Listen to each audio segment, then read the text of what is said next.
Baik, pada video kali ini kita akan membahas mengenai definisi turunan. Namun sebelum kita masuk ke definisi turunan dan konsep turunan, terlebih dahulu kita bahas motivasinya.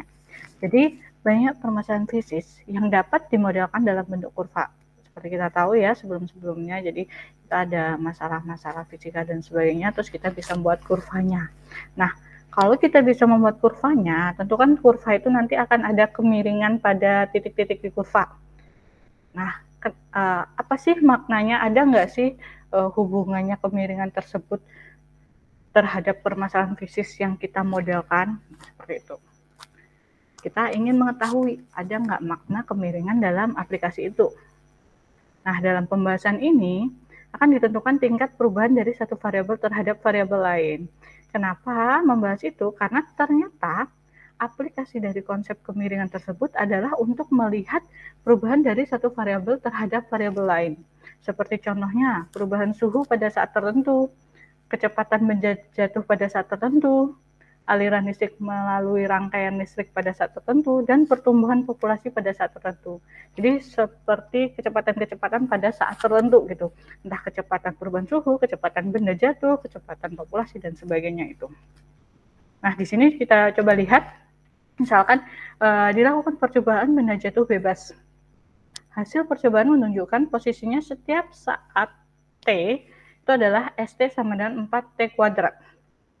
Nah, kemudian pertanyaannya, ingin diketahui berapa kecepatannya saat T sama dengan 1. Berarti kecepatan sesaat ya. Kita punya data hasil percobaannya seperti ini, seperti di tabel.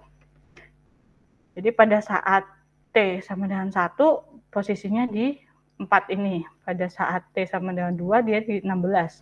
Maka kecepatan rata-rata itu kan adalah posisi akhir dikurangi posisi awal dibagi dengan waktu terakhir dikurangi waktu awal atau interval waktunya gitu kan. Nah, kita punya kecepatan rata-ratanya yang pertama adalah 12. Dan selanjutnya kita punya 10, 8,4, 8,04 dan sebagainya. Nah, dari tabel ini kita dapat menghitung kecepatan rata-rata antara T sama dengan 1, T1-nya kan dibuat 1 semua ya, dan T sama dengan 1 plus delta T. Jadi ada jarak di sini. Ini kan delta T-nya berarti 1 yang pertama. Yang kedua 0,5, 0,1, 0,01, 0,001. Nah, dari tabel tersebut dapat dilihat untuk menghitung kecepatan sesaat pada saat T sama dengan 1, itu kita bisa menggunakan persamaan limit, menggunakan konsep limit. Kemarin kan sempat dibahas ya. Jadi untuk kecepatan sesaat, kita bisa gunakan limit delta T mendekati 0. Jadi jaraknya itu semakin kecil dan amat sangat kecil itu ya kemarin ya, dari kecepatan rata-rata. Jadi kecepatan rata-rata berarti kan S akhir min S awal dibagi interval waktunya. Nah, kalau kita lihat dari tabel, di sini sendiri saat jarak T2 dengan T1 semakin kecil, itu ternyata rata-ratanya semakin mendekati 8. Jadi dapat ditebak bahwa kecepatan saat T sama dengan 1 itu kira-kira 8 dari hasil tabel ini. Karena semakin dekat, intervalnya semakin mendekati 0 untuk T-nya, si kecepatan rata-rata ini semakin mendekati nilai 8. Nah, secara matematis, berarti kan kita bisa menghitung P sesaat sama dengan limit ini. Itu juga akan diperoleh 8. Hitungnya berarti gini kan, P sesaat sama dengan limit delta T mendekati 0 untuk V rata-rata. V rata-rata berarti kan jarak posisi saat akhir T plus delta T, ini kan dikurangi ST per delta T. Nah, kita masukkan tadi kan ST-nya adalah 4T kuadrat. Berarti kalau ST plus delta T jadi 4T plus delta T kuadrat. Kita hitung, kita jabarkan kuadratnya, kemudian dikalikan dengan 4, sehingga 4T kuadrat dikurangi 4T kuadrat 0, jadi 8T delta T plus 4 delta T kuadrat per delta T. Dan sederhanakan, sama-sama memiliki delta T, kelompokkan, jadi ini bisa Sehingga hasilnya tinggal 8T plus 4 delta T. Nah, tadi kan T-nya untuk mendekati 1 ya.